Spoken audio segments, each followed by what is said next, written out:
I apologize on behalf of my daughter. She is a medical student, and it seems like she's very busy with her studies. On the day of the pre-wedding meeting between both families, there was an empty seat at the table for the groom's family. My mother-in-law and father-in-law noticed my gaze and apologized in unison, looking quite sorry. I told her to come, but she didn't listen. Daniel, my husband, grumbled about his sister and bowed his head to my family. My family and I smiled, telling them not to worry. Perhaps feeling relieved by our action, my mother-in-law said, "We'd be happy if you could get along with our daughter." I nodded in agreement. Yes, of course. At that time, I didn't think too deeply about the situation. Since my in-laws and husband left a good impression, I assumed my sister-in-law would be the same. My name is Sarah, and I'm 33 years old. I just got married to my husband 2 months ago. We're planning to have our wedding ceremony sometime next year. Around the same time as the family meeting, my mother got sick and was hospitalized, so I wanted to hold the ceremony after she fully recovered.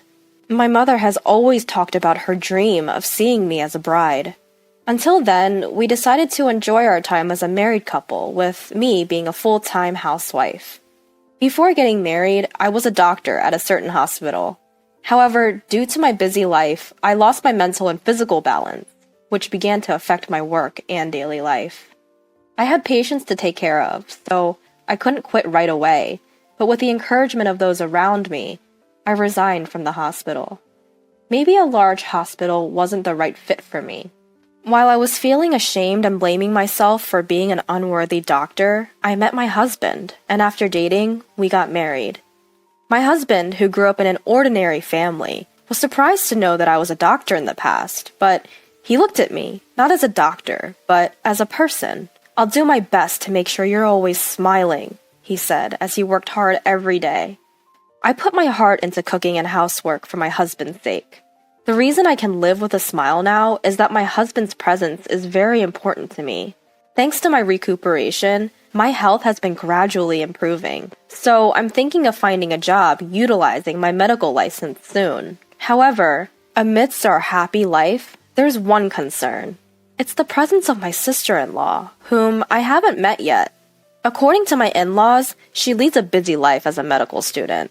We were supposed to meet at the family gathering, but she didn't attend because of her studies. She apparently passed her exams in one attempt, so I think she's very talented. A few months after the family meeting, my husband and I got married, so we completely missed the opportunity to meet her. I hope we'll have a chance to greet her someday. That's what I was thinking. One day, my husband and I were out in town. We were having a great time looking at furniture and matching tableware together. As we were about to take a break, we heard a woman's voice saying, "Hey, isn't that Daniel?" My husband turned around, and I followed his gaze. A flashy young woman wearing a low-cut dress, high-heeled pumps, and a strong perfume scent was standing there. "Lisa, what are you doing here?" As the woman called Lisa stared at me, I felt a little uncomfortable. My husband introduced her to me. "Sarah, this is your first time meeting her, right? This is my sister, Lisa." "Oh, so this is her. Nice to meet you. I'm Sarah." So, this was my sister-in-law. She was different from what I had imagined, but I bowed my head politely and greeted her.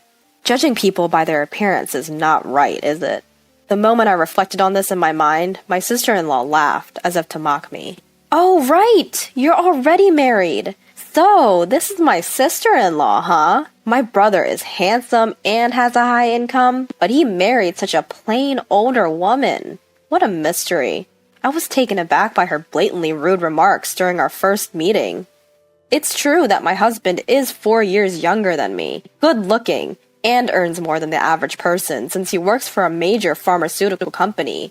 I can understand why someone who doesn't know us might think we're not a good match. But I couldn't comprehend the nerve it took for her to say that to my face. As I considered that my sister-in-law and I might not get along, my husband stepped forward to defend me and scolded her. "Hey, don't say something so rude. And you should greet her properly. You didn't even bother to show up for the family introduction because of your own convenience."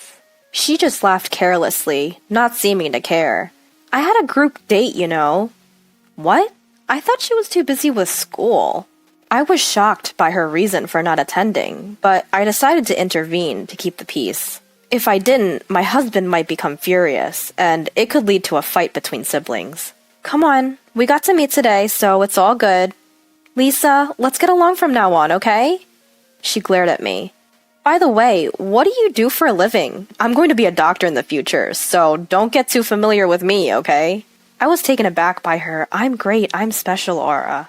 Did I make her pissed? I've met many people with high pride, but she was exceptionally blatant. I tried to calm down my husband, who was about to start yelling, and answered, "I'm currently a full-time housewife. I used to be." However, my sister-in-law interrupted me before I could finish. A full-time housewife is nothing but jobless. I can't believe a social garbage like you is my sister-in-law. Or are you just a parasite sucking up my brother's money? I wanted her to apologize to all the full-time housewives in the world. My cheek unconsciously twitched. In her mind, full-time housewives were equivalent to jobless, but that's taking it too far. Trying to handle the situation in a low-key manner might have backfired. Lisa, stop it! Sarah isn't the kind of person you think she is. It's okay, Daniel. I calmed my husband down. In just a short time, I felt like I understood what kind of person my sister-in-law was. There's no doubt she's smart since she passed her exams in one shot and hasn't failed any classes. However, her personality seems to be a major problem. Being a doctor is a wonderful profession. It's a difficult path, but please keep working hard. I smiled warmly at her. Excuse me? A jobless person pretending to know something. I don't need you to tell me. Oh, by the way, since I'm still a student, I'm exempt from giving a wedding gift to my brother. Throughout our conversation, my sister-in-law had a condescending attitude, and it seemed like my husband had lost the energy to get angry. Just go away. He gestured to shoo her away like an animal. She complained in response. I went out of my way to talk to you, and you're so ungrateful. Whatever, I'm busy too. She said, "See you," and left. Once she was out of sight, my husband deeply bowed his head to me. I'm so sorry about my sister. She was so rude to you. She used to be more decent, I swear. I shook my head and said, it's fine. Honestly, my impression of my sister-in-law is close to the worst, but it's much better than causing a sibling fight because of me. We exchanged greetings, and from now on, I'll just keep my distance. Thank you for defending me so many times. Let's have some tea to change the mood. I want some delicious coffee. When I smiled, my husband nodded in relief. A few days later, I visited a large hospital nearby. Holding flowers in a tote bag with a change of clothes, I put my hand on the door of a private room. Mom, it's Sarah. How are you feeling? As I opened the door, my mother was smiling happily on the bed. I regularly visited my hospitalized mother, helping her with her changing clothes and daily care. Today, she seems to be in pretty good shape. My brother Kevin, who had just removed his stethoscope, answered on behalf of my mother. My brother works as a doctor at this hospital, and he's keeping an eye on our mother's condition. Seeing his familiar face, a gentle expression naturally softens on my face. Hey Kevin, long time no see. My brother smiled and said, yeah, as he continued to record our mother's progress. I put down the tote bag and sat on a round chair next to my mother's bed. Dad was here just a while ago, but he left for a conference. Bad timing. It's a shame we couldn't all be together a little earlier, my mother chuckled. In short, this is the hospital my father runs. I used to work here as a doctor, just like my father and brother. It feels a bit strange to say it's both my childhood home and former workplace. After enjoying some parent-child conversation for a while, my mother started to fall asleep, saying, I think the medicine I just took is starting to work. I'm getting sleepy. I covered her with a blanket, and Kevin and I shared a laugh, thinking she might have felt relieved seeing our faces. We then left my mother's room. After leaving the room, my brother and I sat down on a sofa in the lobby. Are you and Daniel getting along well? My brother asked. I nodded in response. Yes, we're enjoying our days together. He laughed and patted my head. He's been a worrier when it comes to me, even after I got married. We were all worried when you quit the hospital. Meeting Daniel was the best stroke of luck. I think Daniel's presence played a big role in my recovery. As we continued to chat, a nurse approached my brother, and he excused himself. I'll be right back. Just wait for me. I acknowledged and watched my brother go to see a patient. He should be quite busy. Being next in line to our father, the director, just having had the time to chat was close to a miracle. I should have been helping my father and brother at this hospital. A feeling of melancholy crept in, and I started to feel down. What's jobless Sarah doing here? I looked up at the familiar, loud voice. My sister-in-law was smirking down at me as I sat on the sofa. Her emphasis on the word jobless bothered me, but I kept smiling. Hi, Lisa. I'm here to visit my mother. You know, this is the hospital, so could you please lower your voice a bit? Just as I started to feel annoyed, I ran into an unpleasant person and inwardly groaned.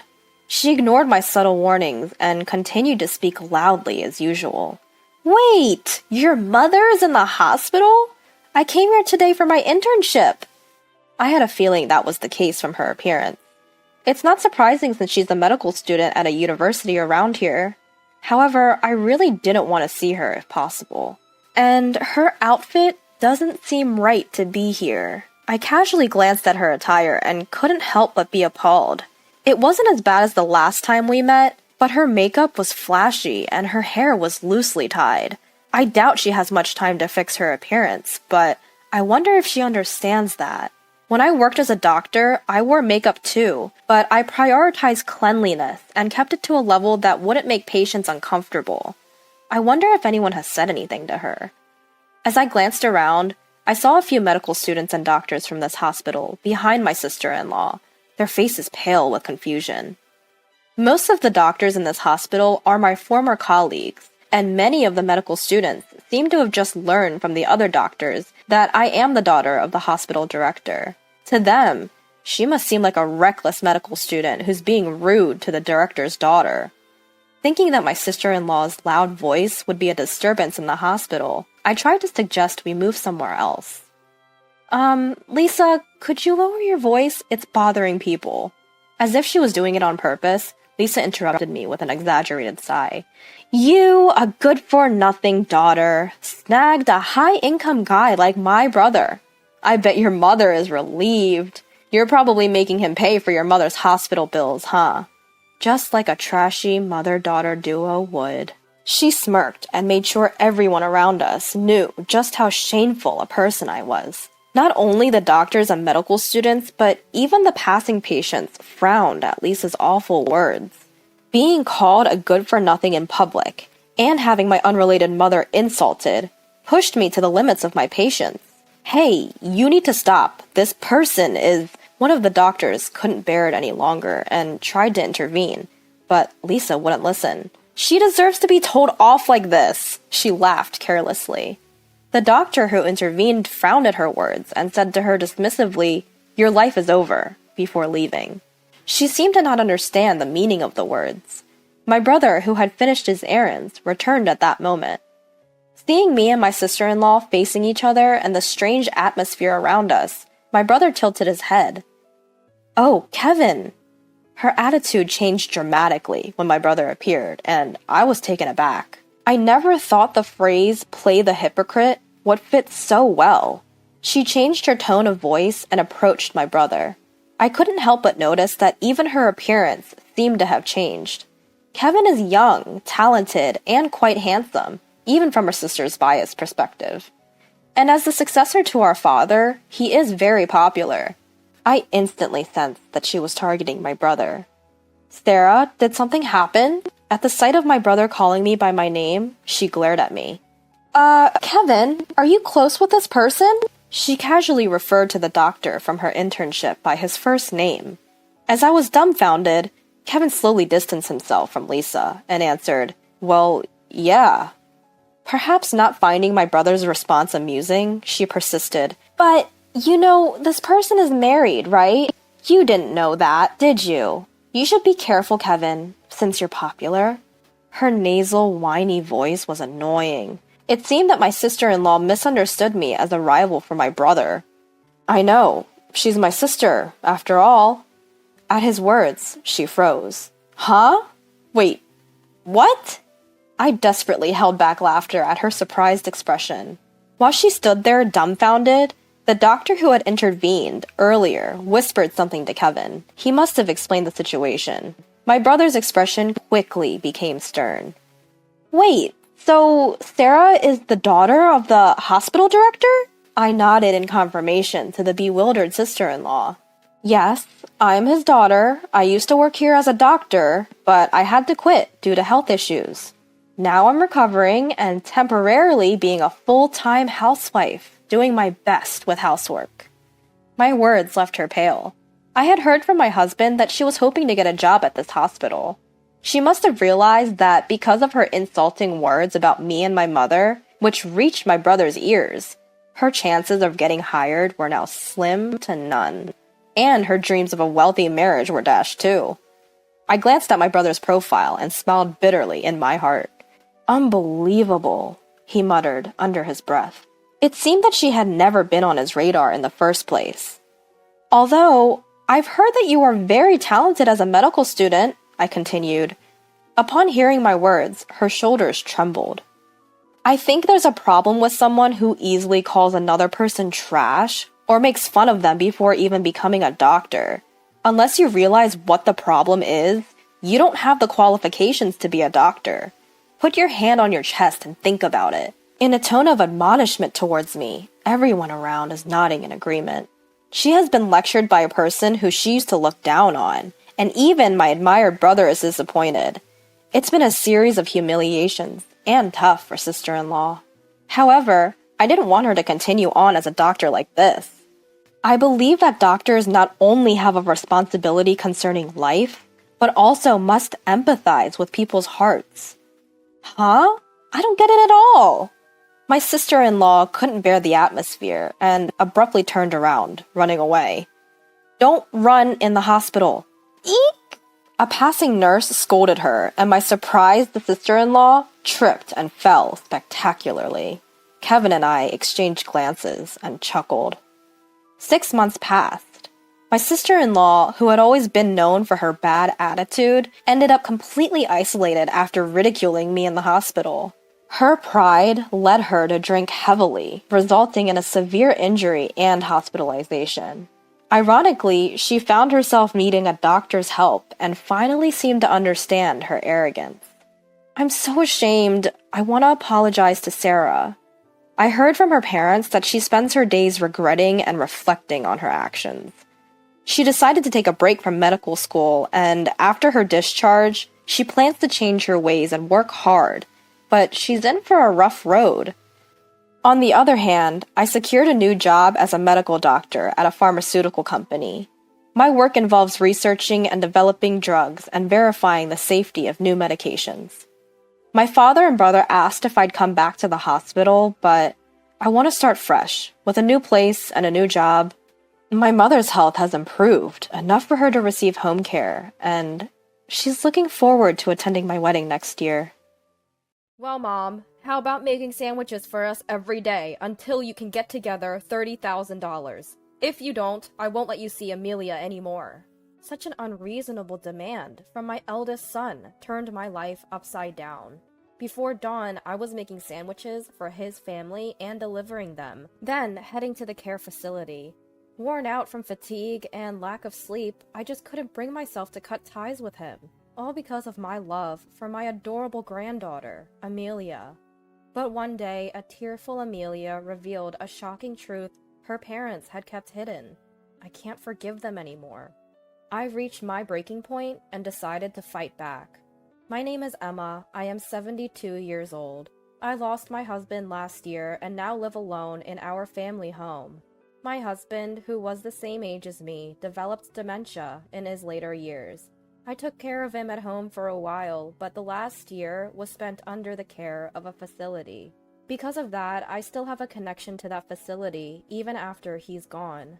I was mentally and physically exhausted from caregiving, and the staff at the facility were truly kind to me.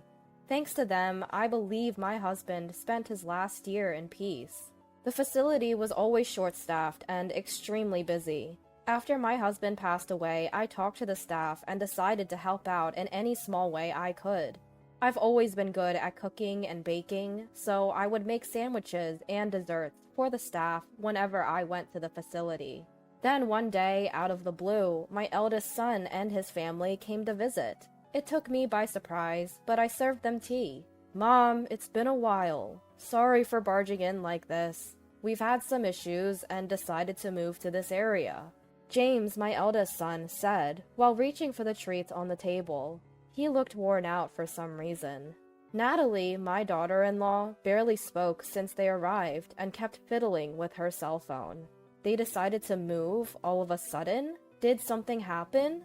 A faint unease lingered in my heart, but I greeted my granddaughter Amelia with a smile. Amelia, you've grown up so much. How have you been? It must have been about 5 years since I last saw my eldest son's family. Ever since my husband was diagnosed with dementia, my days were consumed with caregiving, leaving no time or energy for anything else. I couldn't even keep up with my adorable Amelia. Granny, it's been a while. I've been good. I'm in the 9th grade now. Oh my, how time flies. You'll be taking exams this year then. You better do your best. Upon hearing this, Amelia's expression turned somber. I wondered, is moving during such a critical period in her education a good idea? Just then, a cat's meow echoed from the kitchen. Amelia whispered with joy, "A cat?" and hurried towards the sound. Mom, since when did you get a cat?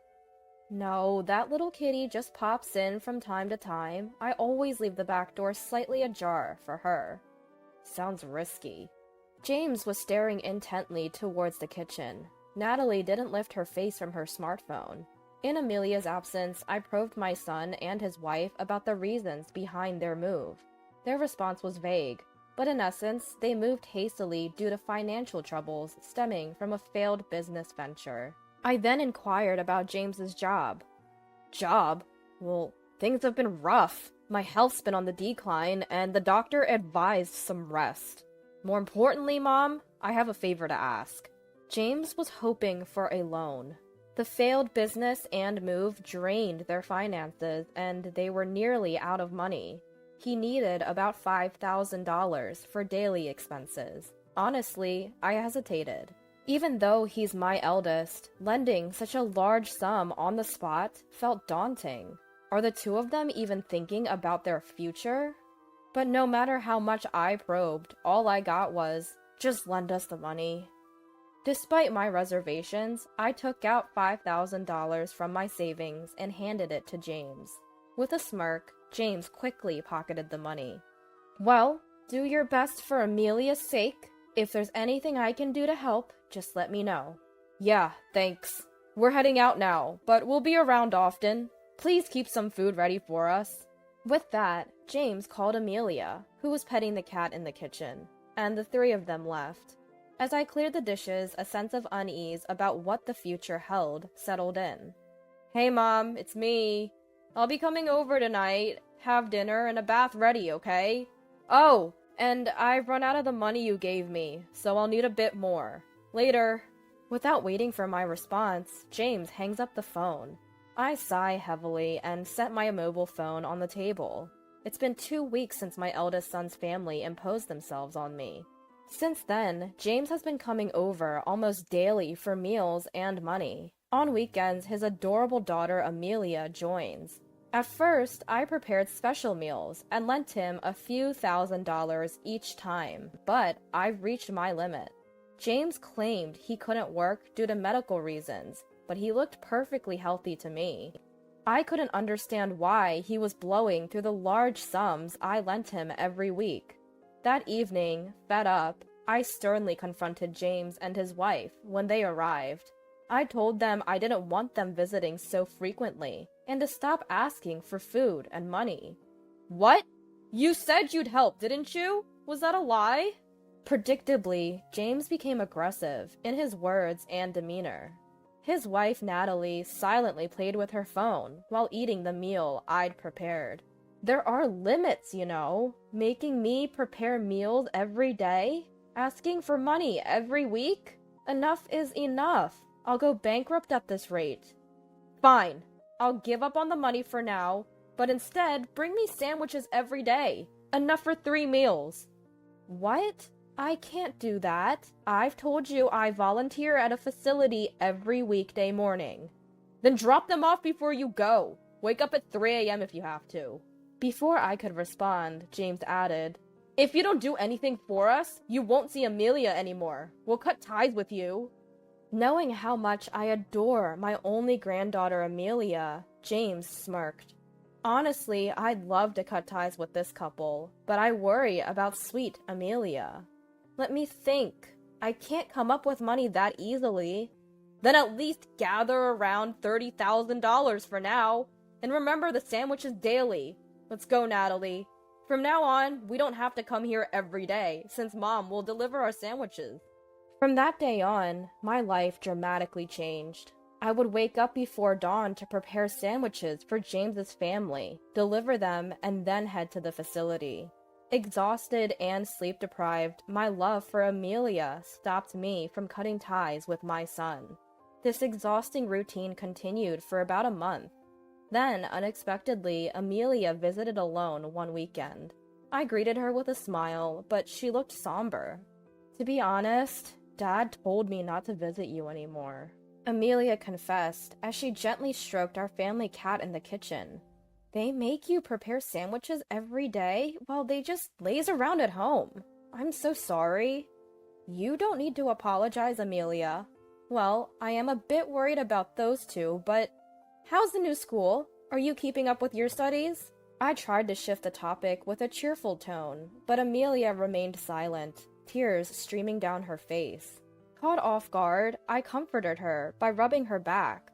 Eventually, she broke down crying even louder. Not understanding the reason, I patiently waited for Amelia to calm down. When she finally stopped crying, she revealed a shocking truth. Amelia hadn't been attending middle school since they moved here. Not just that, she claimed James forced her to lie about her age and work several part-time jobs. All the money she earned went straight into James's pocket.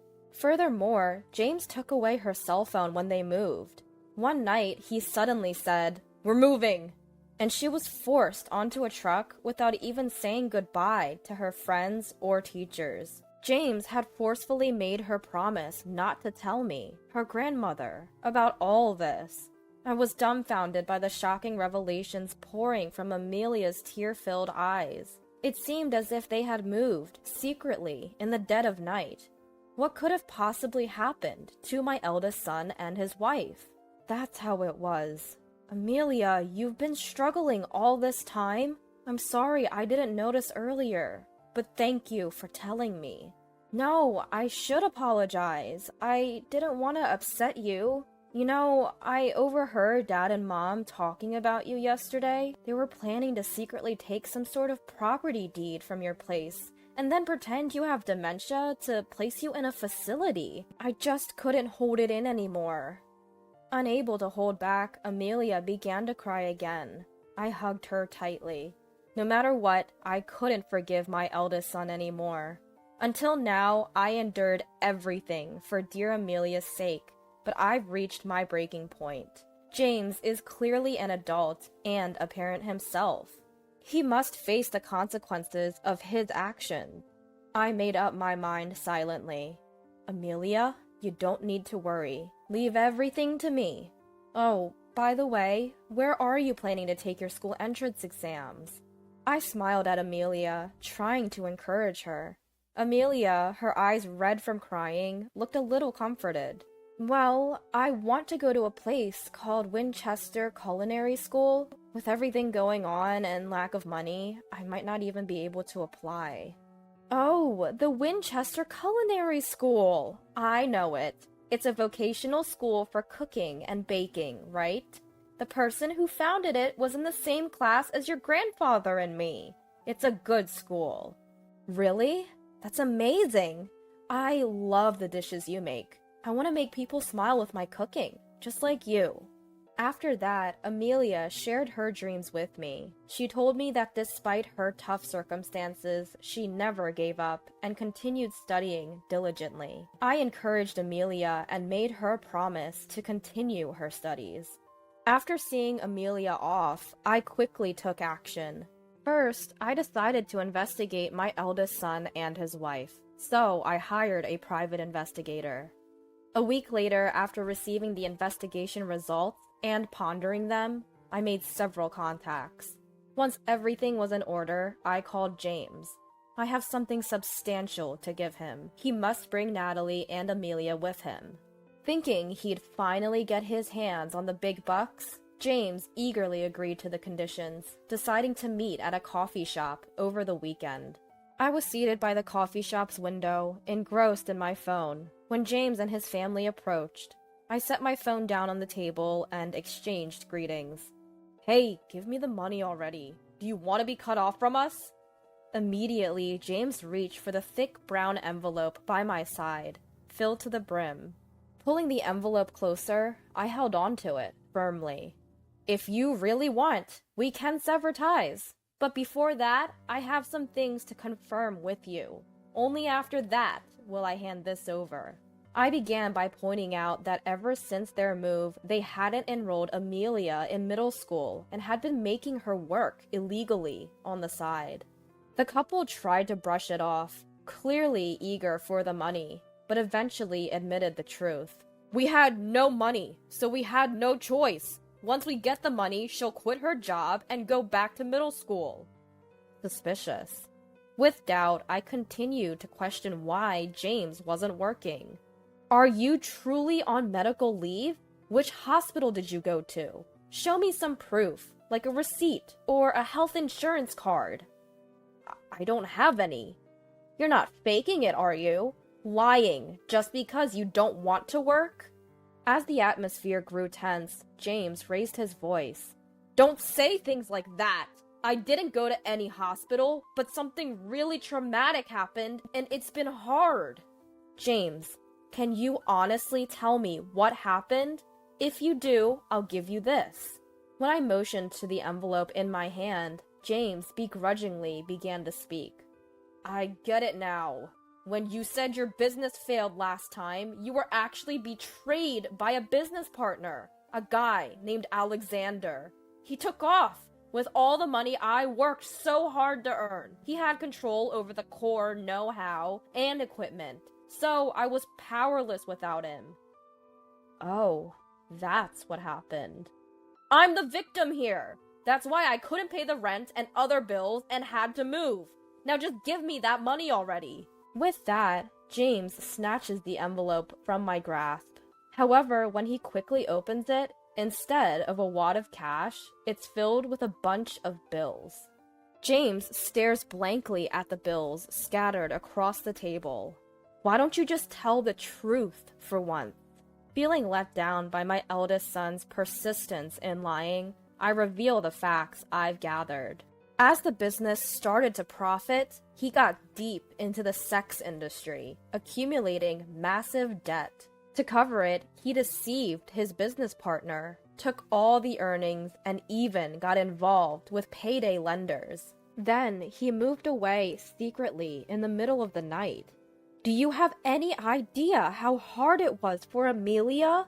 She was thrown into chaos without understanding the reason. She couldn't even say goodbye to her friends and teachers. And you took away her phone? Do you understand how scared and hurt she felt? Whether James was listening or not, he desperately searches the bills, hoping to find money. Watching his pitiable state, I was utterly exasperated. James, hiding from payday lenders and business owners, had neither been working nor notifying the proper authorities of his whereabouts or processing school transfers for Amelia. His wife Natalie wasn't working either, so they had no income. It's clear they were counting on me from the beginning. No, I was planning to work once things settled down. What exactly did you do?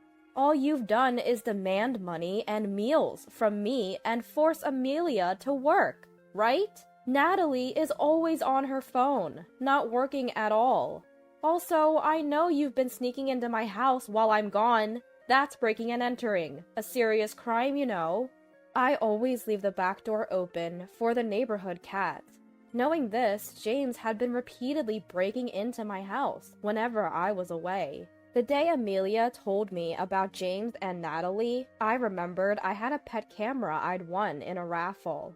I fetched it from the storage and set it up. Sure enough, the footage showed James sneaking in from the back door while I was away, rummaging through my cupboards. I've saved the footage on my mobile phone.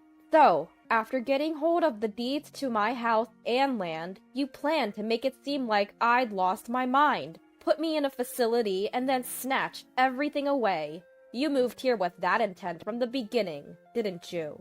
Shut up! You keep making me out to be a criminal! Just because you're my mother, you think you can make baseless accusations? I have a witness right here.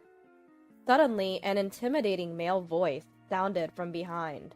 James, upon seeing the man, was shocked and jumped. What? Alexander? Why are you... Emma contacted me. I heard there was a discussion today, so I came from far away to participate. Good to see you, James. Looking well, I see. Saying so, Alexander took a seat next to James, effectively blocking his exit. It's my first time meeting him, but Alexander is quite an imposing middle-aged man. I'm surprised James dared to cross someone like him. James, return the money now. There are officers waiting outside. I filed a police report. Pay up or turn yourself in. Decide now. Hearing this from Alexander, James hurriedly looked towards the window. Just as Alexander said, a police car was parked right outside the diner, with an officer standing there, looking our way while on his phone. James looked shocked by the scene, his eyes wide as he instinctively moved back in his seat. Wait, Alexander, I was wrong. I'm truly sorry. I'll pay you back, I promise. I wasn't running away. I just needed a little more time. Just a bit longer, please. Maybe another 2 weeks? So you plan to sneak out in the middle of the night and move again. You think I'd trust the words of someone who's lied to me once?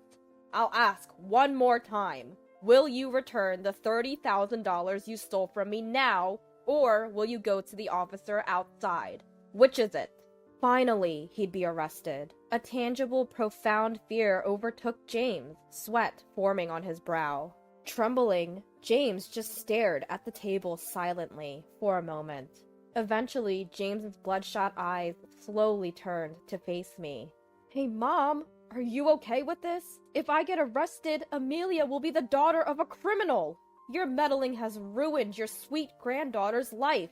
If you don't want that, give me the money. Alexander, I'm sorry to interrupt, but could I borrow your cell phone? Mine isn't working right now. I need to dial this number. Cutting off James's desperate plea, I abruptly addressed Alexander. Ignoring the dumbfounded James, I took the phone that Alexander handed over willingly and dialed a number. Switching the call to speaker mode, I placed the phone on the table. Amelia, I'm calling the dean of the Winchester Culinary School. I've already briefed him about your situation. Please, have a chat with him. Amelia was visibly flustered. What? Shortly, the call connected, and a flustered Amelia picked up the phone. A deep, calm male voice came through from the other end. Hello, this is William. Oh, hi! My name's Amelia. I love my grandmother's cooking.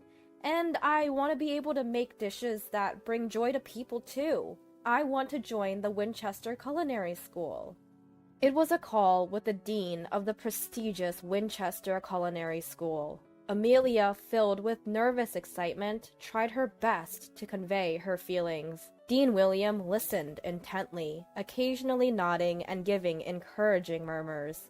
I see. Thank you for sharing, Amelia. It seems you've been through a lot. Your grandmother Emma is an old friend of mine. I'm aware of the situation. Amelia, once so excited, suddenly went silent. That's right, she had no hope for exams or the future. Like a deflating balloon, her shoulders slumped in disappointment. But you know, that doesn't matter. You have dreams and you're working hard towards them. You've honored our Winchester Culinary School by choosing it as your first step.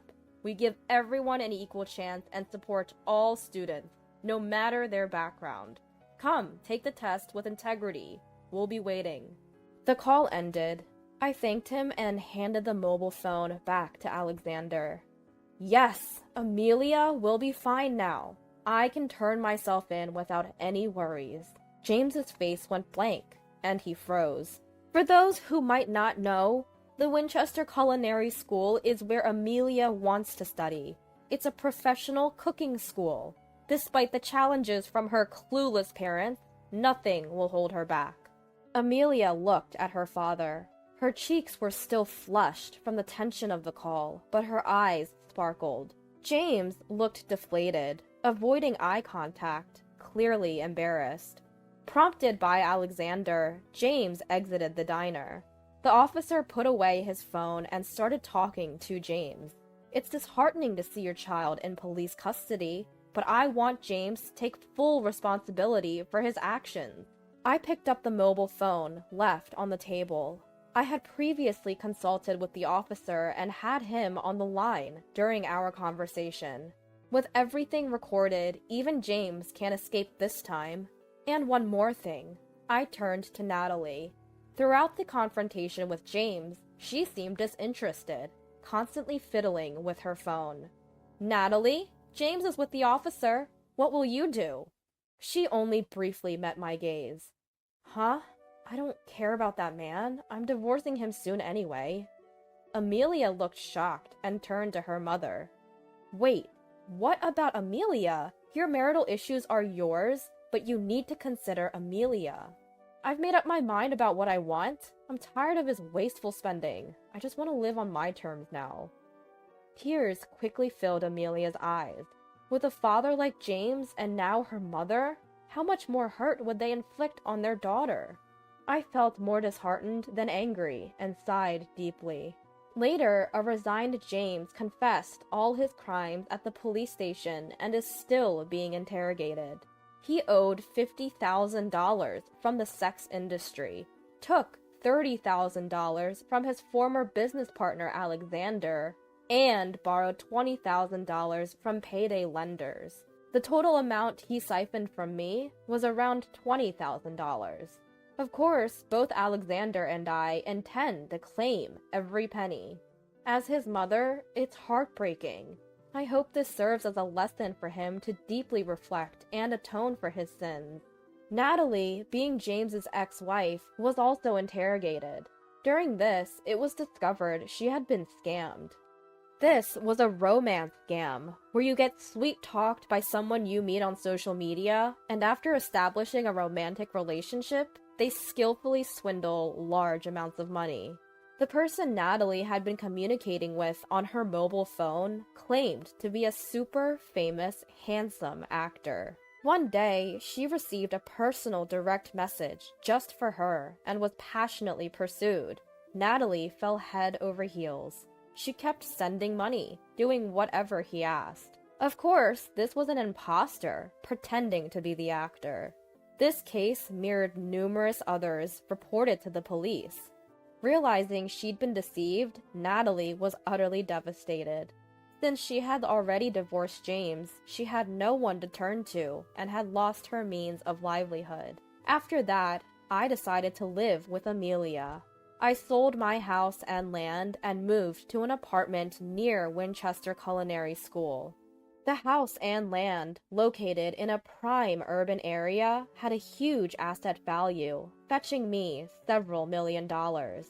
I made sure that Amelia would be the beneficiary of these assets, so she'd never face financial hardships.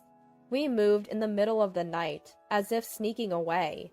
My parents were deeply distressed, with everything escalating to the police, but Amelia never gave up and continued to work hard. I, too, did everything I could, managing her transfer to middle school and helping with her exams. Thanks to our efforts, Amelia managed to take the entrance exam for Winchester Culinary School and got in. Just as Principal Williams said, Amelia dedicates herself to her studies at Winchester Culinary School, heading straight towards her dream, enjoying her youthful days surrounded by friends. Watching my beloved Amelia grow up by my side, I live with peace in my heart, basking in happiness.